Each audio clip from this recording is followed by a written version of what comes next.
Now to get us started for day 2, I'm very pleased to welcome Director of the MasterCard Impact Fund, Walt McNee. While Walt retired as Vice Chairman last year, I politely declined to accept his retirement note to Reach, and he continues on as always as our trusted advisor. But Walt has always been more than that to Reach. He quickly ascertained the vision of that modest little academic project that I mentioned to you yesterday. And in fact, he's helped build the Global Reach Alliance. Walt makes a great deal of time for Reach, and no more so than for the researchers. As a Reach alum myself, I have seen Walt's commitment to Reach and have been motivated by his belief that the research we do at Reach really can change the world, and that getting important stuff to everyone, everywhere, really is our generation's work. We couldn't be more thrilled to have him with us here today.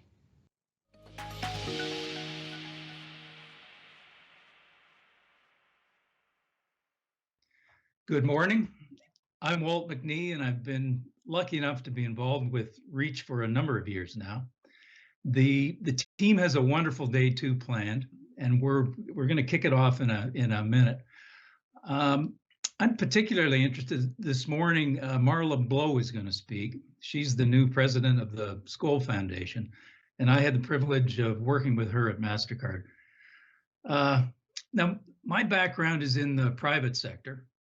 And I'm blown away by the potential for progress and sustainability, scalability when there's cross-sector collaboration. Reach's work is centered, as you know, I think, around figuring out how to get important stuff to everyone, everywhere. Reach is interested in the network effect, in convening stakeholders from across sectors, and it seeks to drive collaboration between the academy, civil society, the private sector, government. I think the fight against COVID-19 is an immediate and visceral example of a cross-sectoral network. The search for the vaccine started with the academy, with global researchers, scientists. They're at the cutting edge of disciplines I know nothing about: immunology, epidemiology. The private sector, of course, was involved. Big players like Pfizer, for-profit multinationals were involved in development, commercialization, production. In Canada, we've had the national government, provincial governments active in supply management, logistics, and importantly, in the bulk of the funding. And we've seen civil society highlighting issues along the way, highlighting frustrations along the way, and even changing public policy. And this past year, I think, has given each of us an intense personal understanding of what it feels like to worry about our own safety and that of our family and friends, really on a day-to-day basis. I think we've felt what billions of people around the world feel when they can't get the essentials they need to stay healthy, to stay secure, or even just to stay alive. I'm going to try to remember my own frustration and the indignity I've felt of not getting what I knew others had, the vaccine. I think it'll motivate me, and it'll motivate my commitment to the work of Reach. So enjoy the morning.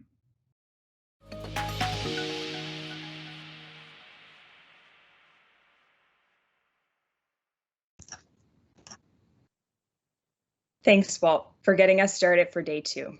I'm now very excited to introduce our keynote speaker, the president and COO of the Skoll Foundation, Marla Blow.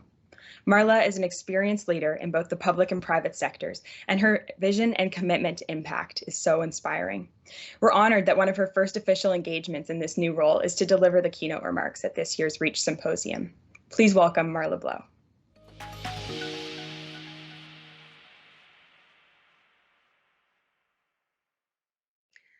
Thank you very much for that introduction. It is a pleasure to be here today with all of you. I am Marla Blow. I'm the president of the Skoll Foundation. I am really excited today to kick off the second day of this great gathering and really address and focus in on the opportunity for change and the real call for change. As you've been discussing, the pandemic and the experience of the last year has revealed the glaring inequities, the wide differences and distinctions between communities across the globe. The fault lines, the inequities have been there for long, long periods of time. They're not new. They are newly laid bare. Our ability to look away has been stripped. We can't unsee what we've seen in the last year. Importantly, we've seen this across a whole host of incidents and experiences, from the pandemic itself and the unequal numbers of exposure, the unequal amounts of loss of life across communities, from the police brutality and the loss of life associated with that, and our inability to look away from the pain and loss that that represents, all the way to now the rollout of the vaccine and the opportunity to ensure that the vaccine and the address of this pandemic has the opportunity to be a bit more equal and to reach the needs of the most vulnerable communities along with the needs of the wealthiest and highest access communities at the same time. As we go about looking at how we can ensure that we get as much access and opportunity to be spread as equally as possible, one of the things that has occurred to me is I've been thinking a lot about breathing. And there's a commonality between the pandemic and COVID itself and the impact on our ability to breathe, and the police brutality and the last words of George Floyd, which were in part, "I can't breathe," and the importance of the breath and the importance of taking a breath as we go into the next phase. That commonality among all of us in our shared humanity about something as simple as being able to breathe and feeling comfortable and confident that you will be able to take your next breath all hinges on our ability to drive cooperation, shared commitment, and belief in the possibility of all of the institutions that comprise our society to operate together. And by that, I mean the corporate sector, where we see the real importance of ensuring a stable society in order to build a successful business. And that, I believe, has really brought the corporate sector to life and brought them around to engaging in civic issues that they have traditionally stayed away from and shied away from. The government sector, where the protocols and the establishment of guardrails and the rollout of a healthcare systems across the globe, across a variety of countries, all of which have their own systems and structures. But the importance of that sector to be able to engage in this moment has never been higher. The philanthropic community, which has the opportunity to elevate new voices and empower Black, Latinx, women, LGBT leadership in ways that have never been as opportune as now, is something that we are seeing in this moment, and that is really exciting and provides opportunities for meaningful hope of change. And then the local and civic grassroots actors that can reach on the ground in those hardest to reach communities to ensure access, opportunity, and participation where it is most needed. Because if nothing else has really rallied us around the importance of reaching everyone, it is a virus that does not in and of itself discriminate in any way. And if allowed to run rampant in any part of the population, it is a threat to all parts of the population. That rallying cry, that call to action, that buy-in that we all have the opportunity now to play a role in is what actually gives me hope. It is what makes me believe that we are in a position now to embrace sustainable development goals, to embrace social change, to not look away from some of the hard truths that we've confronted this year and really live into being our better selves in fighting the fight from where you sit. So if you sit in a government seat, or you sit in a corporate seat, you sit in a philanthropic seat, you work in a grassroots local organization, we need you. We need all of you. We need all of us to participate and meet this moment. When I think about examples of where this has worked well, I think about the city of Los Angeles. The Mayor's Fund in the city of Los Angeles rolled out something called the Angelino Card, which allowed that community to provide relief, support to homeless populations that are otherwise very difficult to reach. They've been able to provide them with a form of identification with a form of with a transaction medium that can be used to access services, with a reusable electronic digital product that allows them to use it as a payment device, to use it as a store of value, and be able to access other social services across the city of Los Angeles. That was a coordinated effort across the government sector, across the civic organizations that can access and engage the homeless populations, and across the corporate sector, which created the product that allows for that form of identification and that product to be in use in the market. Those are the kinds of innovations and coordination that can really drive the difference now. For me, it is illustrative of the fact that in short periods of time, we tend to overestimate what's possible and sometimes get disappointed when it doesn't quite materialize. But over the long term, we underestimate what we can do. The possibility for real change is there. We see it over and over and over again. My own life is a testament to that I have gone from my grandmother having been a sharecropper, effectively, picked cotton in Oklahoma, to my mother being the first person in her family to graduate from high school, to me now sitting here today, talking with all of you and taking on a leadership role in a major philanthropic organization. It is an example of over the long term, real change is possible, real engagement is possible, and we all have a role to play in ensuring that that change comes about in the way we'd like to see it.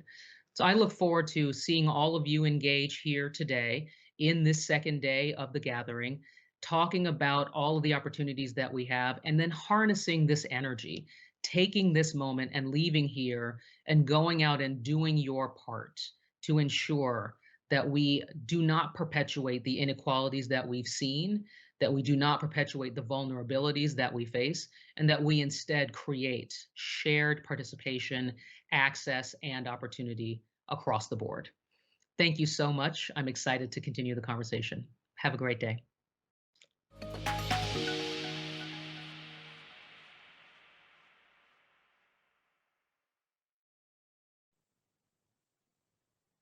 Thank you so much, Marla. Such powerful remarks that will catalyze amazing discussion today, I know.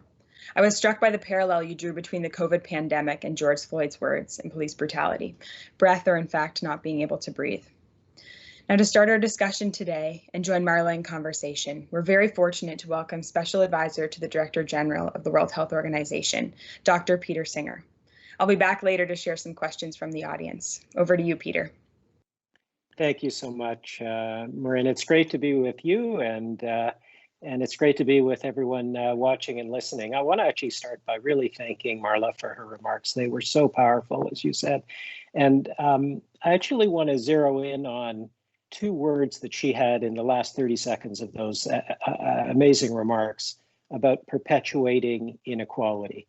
And I want to use those as a bridge to briefly touch upon this once in 100 years global tragedy of COVID-19. You know, if there's three lessons from COVID-19 and from the pandemic, they are equity, equity, and equity. And that can be the pre-existing social and economic inequities that Marla captured so eloquently in her remarks that were really the focus of 2020 and beyond, or something I'd like to talk about in 60 seconds or so, vaccine equity or vaccine inequity, which is really the defining challenge of 2021. You know, there's about 1 billion doses of COVID vaccine that have been rolled out around the world, but more than 80% of those are in high and upper middle income countries. Put another way, the kind of one dose coverage rate in high income countries is 41.2%, upper middle income countries 13.6%, lower middle income countries 6.3%, and low income countries 0.3%. So, you know, while in a country like Canada, which has a 32% rate today, you know, 1 in 3 people have received a dose of the vaccine, let's say. In a low income country, that's less than 1 in 100. And that is vaccine inequity. That's bad because we can't stop the pandemic. If there's a fire burning anywhere, and our thoughts today obviously are with India and the people in India. It's casting off embers that are starting and sparking flames everywhere. It's also bad because it's immoral. We can't restart the world economy, and it's not good for peace and security to have this pandemic continue. So I think, what do we do about it? We really have to see this as our Mandela moment on vaccine equity. Either we say it might seem impossible until it's done. Actually, there's no choice. That is what we have to say. It is our Mandela moment. So I'd like to pause there, having just introduced vaccine inequity, and go back to Marla and ask her a little bit about the leadership that she's shown and that was so evident in the video, and then come back with some thoughts on leadership as well, because just to showcase this or frame it, we know there's inequities. We know there's vaccine inequity. The question is, what are we going to do about it? Leadership is the sine qua non, but it's necessary and not sufficient. And we probably need also system change and scaling innovations. And I think those are the issues we're going to cover together, Marla and I, in the next period of time. So Marla, thank you for everything you showed in that video. And it would be great to get your thoughts on leadership. And then I'd like to come back on that same theme from the standpoint of the pandemic as well. Over to you, Marla. Thank you so much, Dr. Singer. It's a pleasure to be here, and good morning to all of you. I am really excited to see this group engage on these critical topics, and not least is the topic that Peter just raised here about leadership. And leadership, I think he very accurately described as absolutely necessary, I would say critical component to an effective global response to a global threat. One of the hardest things about this vaccine is, as we've learned, it knows no borders. And as we have watched the spread over the globe across time, starting earlier in some places, later in others, and then the response earlier in some places, later in others, with varying capabilities and varying ways of responding, some of the differences are very much around leadership. And we have never been more called to rise to the moment and reach in order to coordinate and gain the buy-in and participation of the population in addressing as best we can, whether that's coordinating wearing masks, coordinating gathering in groups, making sure that people are able to access vaccines, and encouraging and building the trust necessary to get that encouragement to actually be effective, so that we ultimately can get a handle on a virus that poses a threat to all. And that is never been more readily on display than it has now. So watching the leadership in various parts of our system, whether that's leadership in the public sector, who is in fact communicating directly to the people who are chosen and elected representatives and officials all across the globe, not, there's in the United States, certainly, as we've watched the change in the administration in the United States with very different approaches to handling and responding to and communicating about the virus, and now administering vaccines. The difference is stark. And the confusion that can be created when different parts of the leadership community, and again, thinking about when the public sector and the health community is saying different things, leaving people to make their own interpretations, you risk chaos, and you risk the inability to keep this from running rampant. And that has, again, potentially catastrophic consequences. And so watching the leadership that is in place now, and I'll start with here in the United States, has demonstrated the ability to really corral the situation and really demonstrate that leadership matters and makes a tremendous difference here. That said, Dr. Singer, your statistics that you just cited, low-income countries, high-income countries, differential access to vaccines, even with the absolute best leadership, cannot overcome the absence of the tools you need in order to be able to protect yourself and protect your population. And that is where ensuring equitable distribution, equitable access, where organizations like Skoll, but also organizations like all of our health systems, our pharmaceutical and corporate sector, that is actually manufacturing the viruses can play a critical role in enabling that leadership to be successful by ensuring distribution, access, and affordability, I think, is part of it, right? You're talking about income here. We're talking about affordability of the treatment because, again, this is not contained, right? If this runs rampant in one place, it runs the risk of running rampant in every place.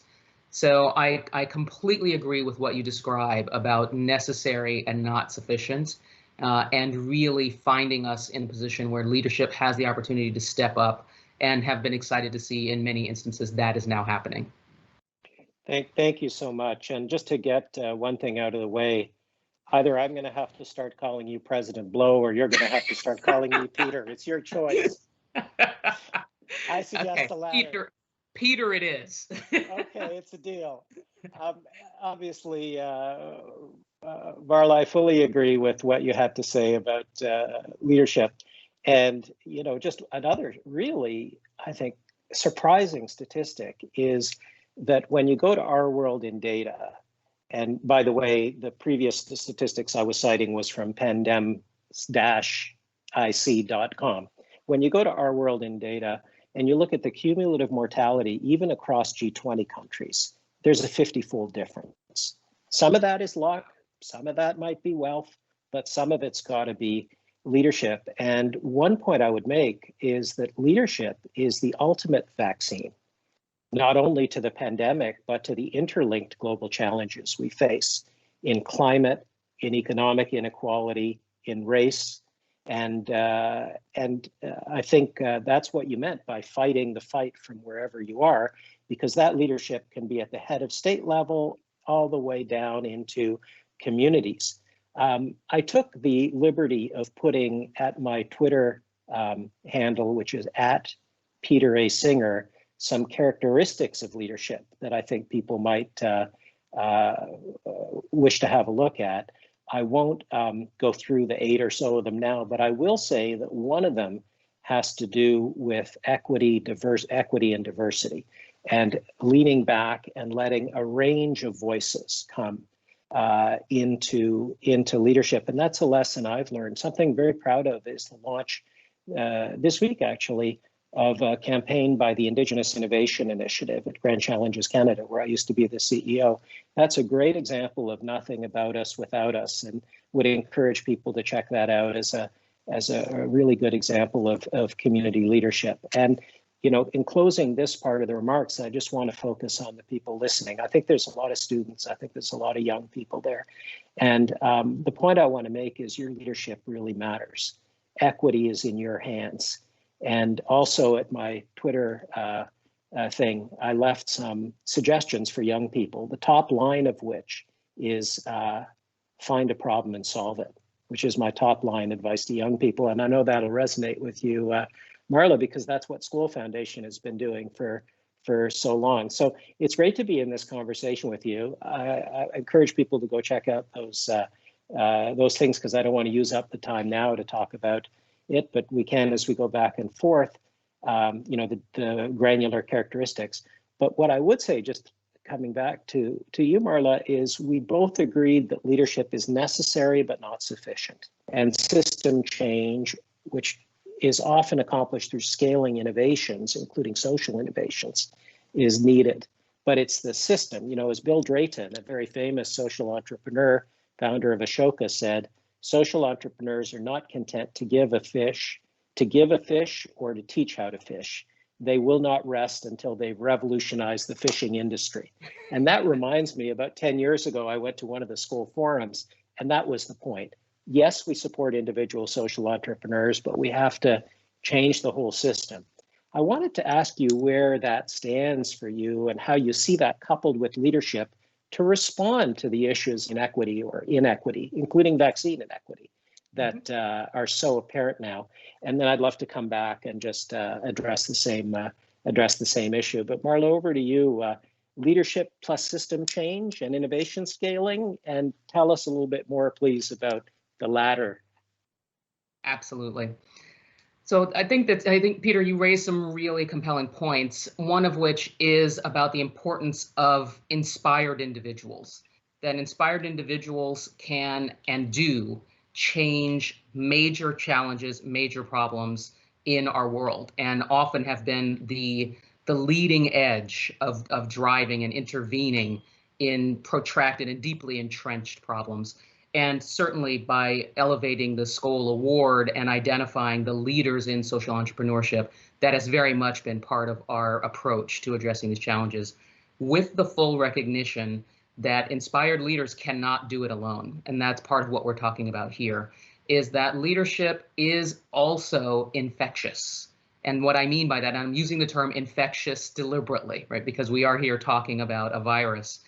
And as people have encountered others who have themselves been vaccinated, or who are themselves wearing masks, protecting themselves, they are much more likely to adhere and cooperate and participate in that system. And so while each of us may think that our individual actions are not necessarily leading the charge, we are actually all a part of this. And while we are not all receiving Skoll Awards and highlighted as social entrepreneurs, when you share, I have been vaccinated, or I have an appointment to be vaccinated, or I am looking forward to and excited about being vaccinated, that encourages those around you to think about that and take note of that and join you in doing so. And those are all examples of leadership. So Peter, you mentioned talking to the young people in the audience. How do you lead from where you are? That part of that is walking the talk, right? Being the embodiment of addressing this, being the embodiment of safe, healthy behavior is an opportunity to encourage and support others in demonstrating their own safe and healthy behavior. So I wanted to start with that. Systems change. Systems change is a massive, massive issue, and it is one that we continue to grapple with and have really landed on a multidisciplinary model in order to address the system change. As we've identified, individual interventions that show promise and can scale are in and of themselves extremely valuable. It sets the front, right? It sort of defines the boundary of what's possible and illustrates, in a changed system, here are some of the outcomes that we can expect and that we can celebrate. That does, though, still require the avoidance or sort of integration of that change into the system itself, and that necessitates engaging broader constituents that are part of that system. That means addressing leadership, as we talked about, on the incumbent side. So there's leadership coming in and intervening or introducing a new treatment or a new approach or new way of doing something.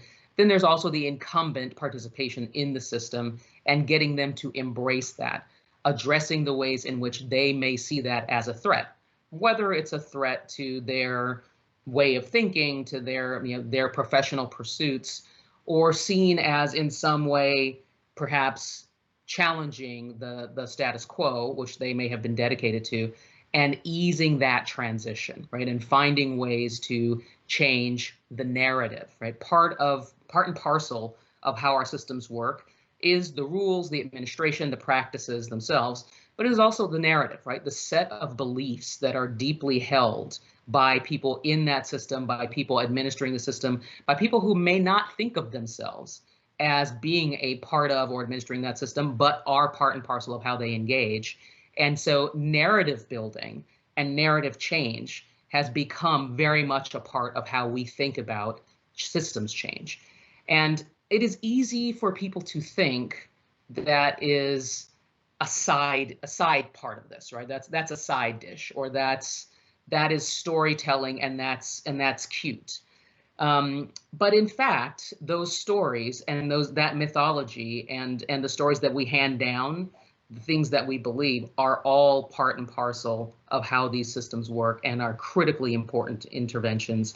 And so our work has now shifted to include significant amplification of the opportunity for change.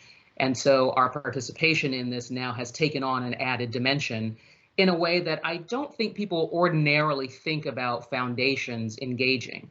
But we invest quite actively in storytelling and addressing and influencing the thinking and thought leadership that is necessary for systems change. So I'd highlight that as another component of how we bring these pieces together in the interest of not just enabling and fueling and accelerating the work of the social entrepreneurs, but engaging the other components around these problems. Thank you, Marla. Obviously, if we're going to deal with inequities, we have to look at some of these structural issues in economic inequality, in racism, and so on. I just wanted to add very briefly, and then turn to Marin for some questions from the audience, some reflections on this issue of systems change, but from a very specific lens, because if you're going to change the system, you need to innovate. And if you're going to innovate, it needs to go to scale. When I was at Grand Challenges Canada for 10 years, it was a great privilege to be there with some terrific colleagues, including Marin, and working closely with Joe and others. We funded about 1,000 innovations in over a 10-year period in more than 90 countries. And they had the potential to save many lives and improve tens of millions of lives around the world. But what I noticed is they tended to get stuck because you can't push a string. And it started me thinking about demand. And then when I came to the World Health Organization, was involved in strategy, I realized that that was a comparative advantage here, with 150 country offices closely trusting with the domestic governments and that social capital. And essentially, we could assess demand and link it with the innovations transitioning to scale. To give one concrete example, a provincial representative in Somalia during the pandemic really, like everywhere, recognized the need for oxygen, medical oxygen.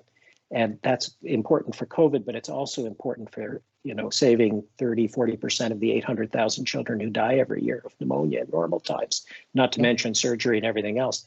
And so the problem in Somalia was there's some areas without electricity. So he linked with an innovator who developed a solar-powered oxygen concentrator, and that is now being tested in Somalia. And to me, that was a good example of demand pull as opposed to push. And that's now scaling within Somalia, but also horizontally to other countries in Africa using the network of WHO representatives. And so to me, that's a global example that's akin to your Los Angeles identity card. And we have to find a way to tap into that demand and to pull these innovations to make the social change in equity that we need. And maybe I'll just pause there and turn to Marin. And Marin, it would be great to, I think, having covered, really had those amazing remarks from Marla, having zeroed in like a laser on the issue of equity, including vaccine inequity, which maybe we'll come back to in the discussion, and the pre-existing social and economic, having, I think, had a great exchange on leadership, and then transitioning to the idea of leadership plus necessary but not sufficient systems change and scaling innovation. I think we covered a lot of ground, but it would be great to hear what's on the mind of the people listening, Marin. And if you could give us a few of the questions, that would be amazing. And Marla and I, I'm sure, would be delighted to reply to them. Wonderful. Thank you so much, Peter and Marla, for those remarks. And Marla, I have to say, I love your note about leadership being contagious. I really appreciated that.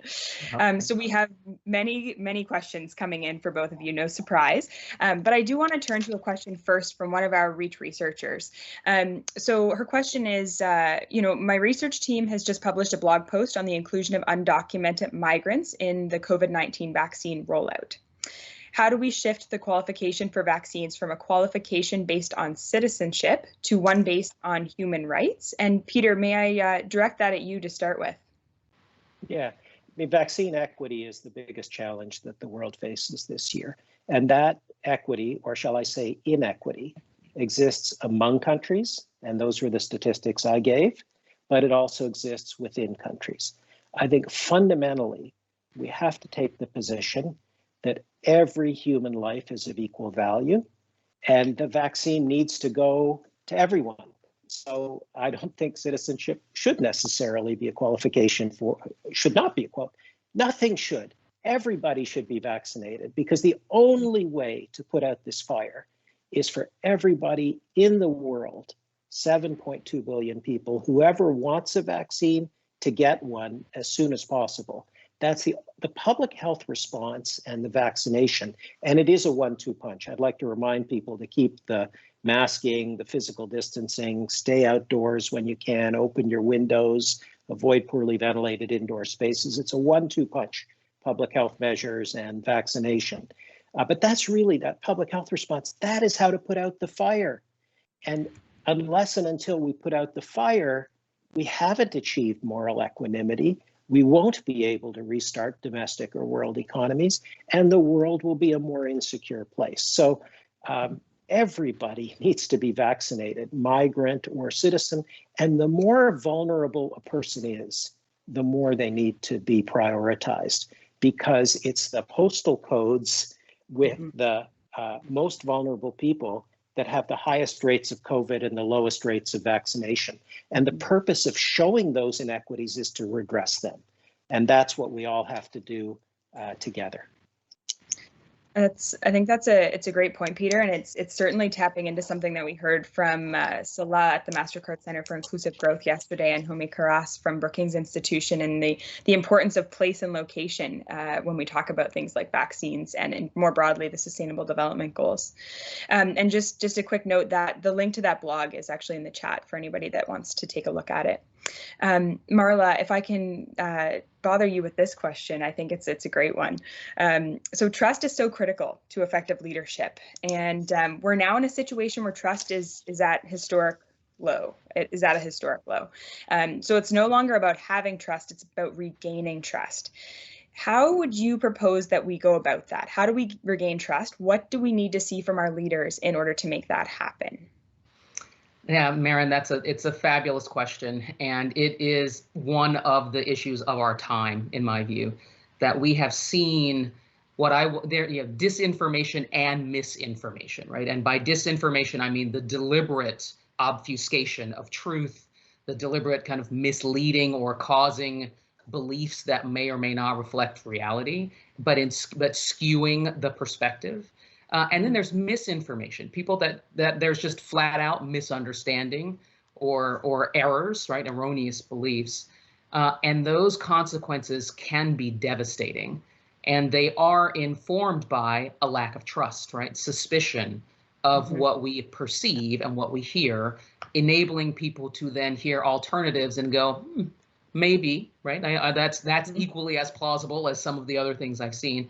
So I think it's important to acknowledge that this is informed by a history, and at least in this country, but I think globally, of behavior that has caused belief that sort of anything is within the realm of the possible, and the undermining of the public trust is a direct result of actions that have been taken. So it's not that it's ungrounded, right? That people are that there is hesitation, and that there is this lack of trust. It is in fact a direct result of behavioral decisions and choices, and the importance now of integrity, right? Of demonstrated consistency between word and deed, about the reflection of the fact that there is a shared community, a shared belief in the value of all lives, and as Peter just so eloquently stated, that this vaccine, the treatment, that the importance of valuing all life by enabling access to all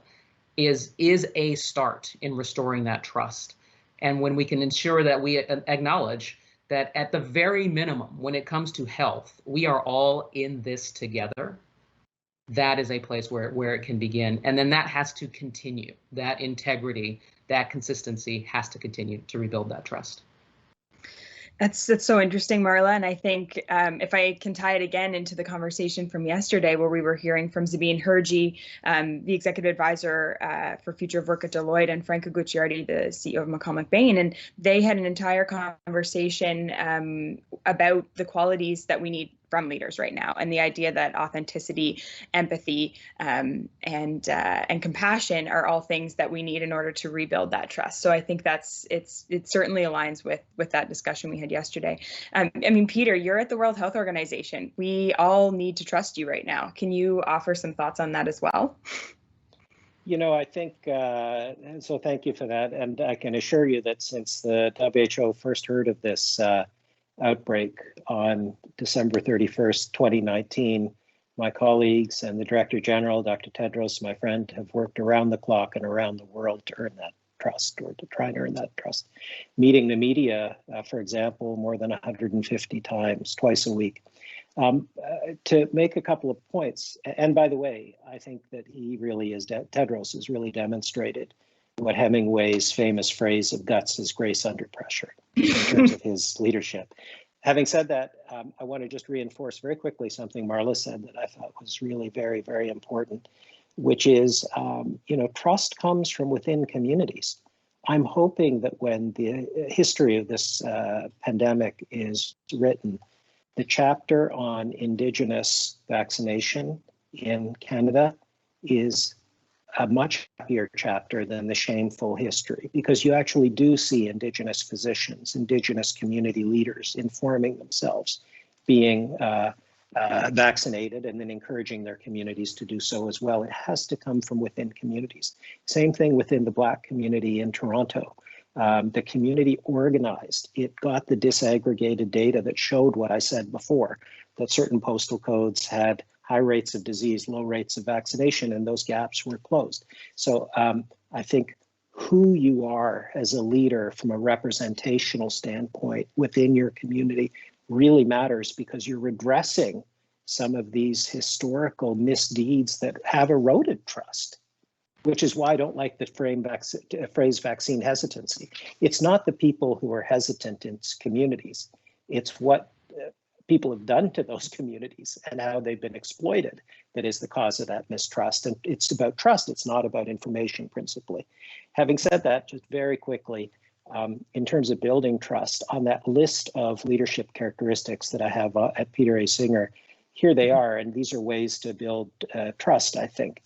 Take a principled approach, follow the science and the evidence, show empathy, promote equity, be honest, express hope, and foster diversity and teamwork. This is what I had written before this conversation, and I think it resonates very well with the points Marla made and with the points you cited from yesterday, Marin. So thank you, and back to you. Wonderful. And I think, I think that's something that we are working on right now, actually here at Reach, is a piece on vaccine delivery to last mile and hard to reach populations. And something that we've sort of gleaned from a number of case studies is not just the quantity, but also the quality of that communication, and ensuring that it is culturally and contextually appropriate. So I think that certainly speaks to what you are doing and the leadership that you and Dr. Tedros have demonstrated at WHO. So thank you for that. Marla, if I might come to you with this question. So system change and a reset is necessary. We I think have all acknowledged that in leadership positions. One way to think about system level change is through scaling, but does that mask a flawed system? How does scaling lead to system change? Does that mask a flawed system? That's a tough question and an important one.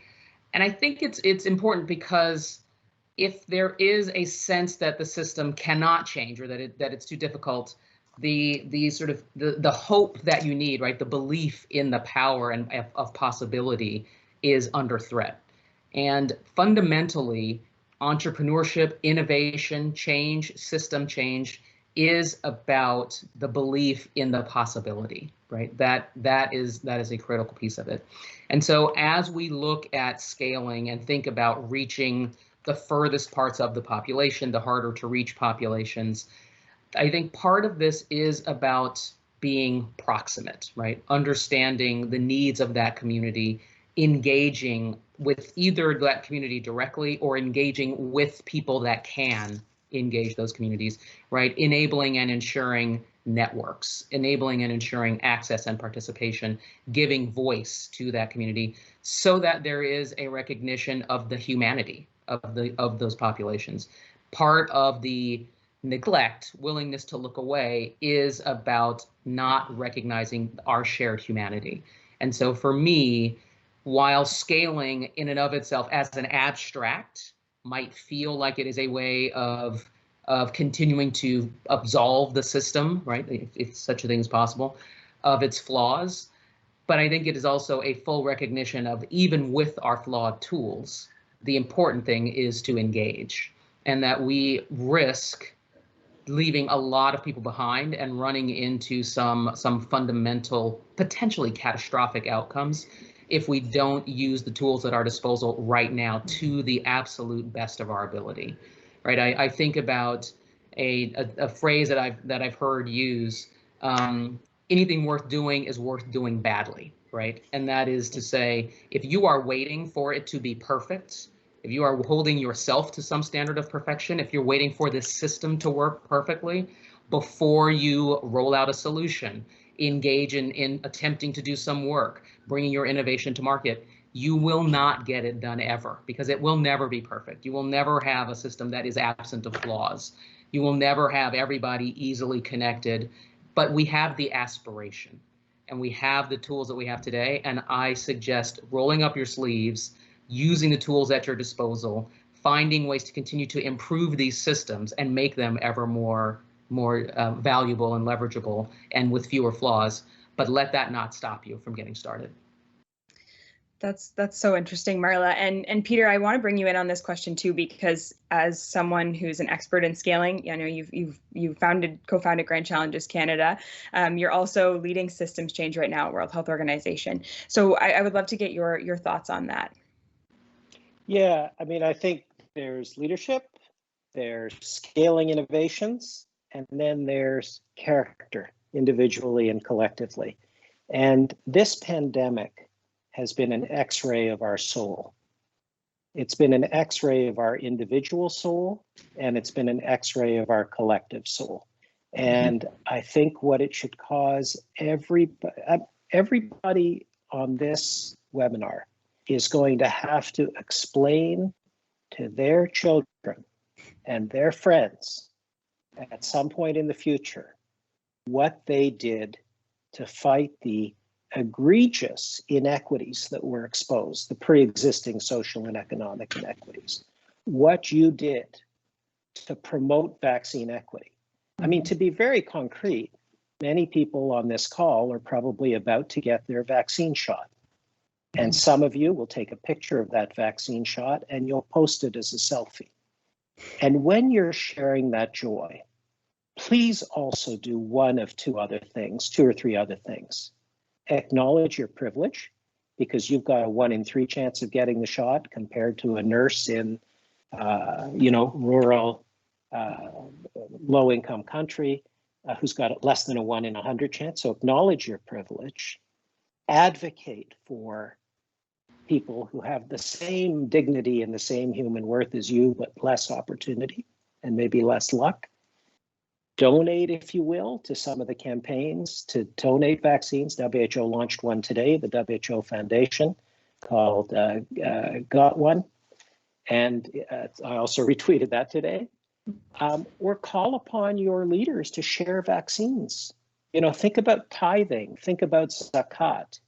We don't have to wait till everybody in rich countries is vaccinated before we start to vaccinate people in other countries around the world, because vaccination is not only protecting people from dying, that's very clear, but it's also, there's growing evidence that it's preventing transmission in communities.